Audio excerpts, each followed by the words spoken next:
Okay, so we just had a look at a lot of different tracks, looking at their structure and how they compare to different genres of music. Now we're going to cover something that is fundamentally important in structure and composition, and that is tension and energy. And tension and energy are very interesting and very important, especially in dance music. So what is tension? You know, we chuck it around a lot in the music production scene, if you want to call it that. But a lot of people don't know what it means. Tension is the perceived need for relaxation and release. I'm pretty sure that is the Wikipedia definition for tension in music, so you can look that up if you want. So that means that a song builds up to a point where the listener, has this need for release. They want to hear the release. And it often comes in the form of rises, snare rolls, and other effects, removal of elements, blatant and subtle automation, and silence. So just to go a bit more in depth on those, snare rolls obviously used in big build-ups and stuff like that. You might have downlifters, uplifters, white noise. Removal of elements is one that a lot of people don't think about, but if you remove an element, it can often add tension. For example, if you remove a kick for 4 bars, then it's going to add tension. If you remove a vocal, you get the idea. Blatant and subtle automation, both are important. If you automate the pitch of something, it's going to be very obvious. But you can automate reverb on, say, a clap. It'll be less obvious, but it will still have an effect overall. And finally, silence. Silence is a great way to add tension to your music. You might have, say, a bar of silence or something like that. Now, when I mean silence, I don't mean necessarily complete silence, but it might be a reverb tail or a very subtle pad sound or something like that. And you'll hear a lot of songs have normally half a bar to a bar of silence before the drop. It might be a reverb tail tailing off, and then boom, the impact. So we know what tension is, but why is tension important? The first reason is because it builds excitement, anticipation, and it leads to fulfillment. So it makes the listener feel happy, basically. If there's no tension, then the song will be boring. It won't really lead anywhere. It will sound unnatural. It also teases the listener. So you can use tension to tease the listeners. You can tease the main idea. You can get them excited and want to listen to the rest of your track. So basically you want to engage the listener with tension. And also it keeps people listening. I sort of touched on that just then. But if you've got tension, if you've got a track that's interesting and dynamic, then people will keep listening. And finally, it helps your song flow. Now, there are 2 types of tension which I like to talk about, macro and micro tension. So, macro tension is the big build-ups, the snare rolls, rises, significant removal elements, and micro tension, on the other hand, is the less obvious stuff that is sort of scattered throughout the song. So, short effects, little uplifters or downlifters, or other detailed complexities. Mild dissonance, in your composition, unsustained removal of elements, so that could be taking away a kick for a bar or just even a beat, and that kind of thing. So we know what tension is, and we want to learn what energy is, and there's sort of a crossover between the two. It's a very confusing, tension and energy are quite confusing in trying to work out the difference. The way I look at it, tension is sort of the overall dynamic or feel of your track at any given point. Now, energy is built up through structure, instrumentation, composition, as well as tension. So a lot of things contribute to it. And typically, a song will have varying levels of energy. In a breakdown, for example, you're going to have low energy.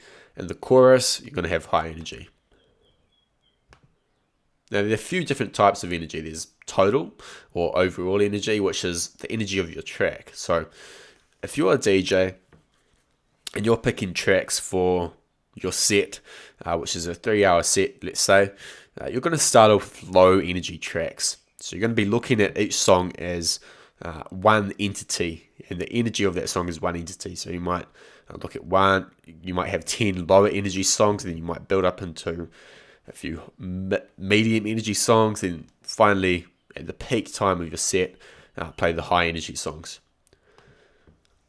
Dynamic energy. So that is the difference between the high and the low points of your track. So if your track has high dynamic energy, it means it varies quite a lot. Rhythmic energy, incredibly important in dance music. You need that driving energy. You need to have a strong groove, a strong rhythm. It needs to be relatively simple in order to create the energy.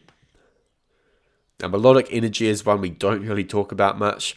It's less important than rhythmic energy, but it's still pretty important. If you want a strong melody, if you have a strong melody, you're going to have a lot of melodic energy. So that is chord progressions, all that kind of stuff. And finally, sonic energy. And this is where the mix down process comes in. You can have a very well composed track with a strong rhythm, but if it's not mixed down well, you're going to lose energy simply because the sonic quality isn't up to scratch. Now, the release. The release, which is often called the drop or the chorus, it relies on the build-up. It's the most important part of your track, and if it's not built up to properly, it's not going to have the same impact. You don't need to go overboard with the release, with the drop. A lot of people think, I have to play everything at once, I have to bring everything together, and then they do that and they find that it doesn't sound that good. Simply because it's too complicated, the mix is too messy, it's too muddy. Often, it's better to just keep it simple and have a few elements going on. For example, the track Epic by Sandro Silva and Quintino, massive drop, and it's only 2 elements when it first hits. Now, it's a good idea when you're making music, making a new song, for example, it's a good idea to start with the release. Why? Because it's the hardest part to get right normally. If you start with it, it means a lot of the other stuff, a lot of the other processes will be easier. And it also means that you'll have a lot more sort of ideas when it comes to building counter melodies or teasing the main idea. And it's also a lot easier to structure. Keep it in context. When you're making your drop or creating your chorus, it has to be in context. It has to fit with the rest of the song. If you're building up a massive chord, huge melody, and it sounds like it's gonna, finally peak, and then you just change to something else, that doesn't really work unless it's kept in context. So you have to keep that in mind. Now, when working on your drop or your release, there are a few things that you should avoid. The first one is a poor relationship between different elements. So this might mean your bass and your main synth, if they don't work well together, you're going to lose a lot of energy. Same with your drums and your bass and so on. Next, lack of tension before release. Again, if your build-up isn't substantial, your release isn't going to work. Lack of dynamics. So if your build-up is too much, if it's too loud and it's too energetic, and your release isn't the same way, then it's just going to sound weird. It's going to sound like the track goes down when it drops. Lack of strong rhythm. Your drop needs a good rhythm, especially if you're making dance music. If it doesn't, then it's useless. And too much repetition.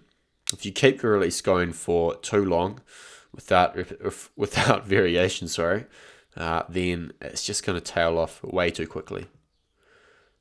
And sort of touched on this one, but under delivering during the release. So again, it should be the climax of your song. If you're holding anything back, and you can hold things back to add energy later, it's not going to work that well. So don't under-deliver.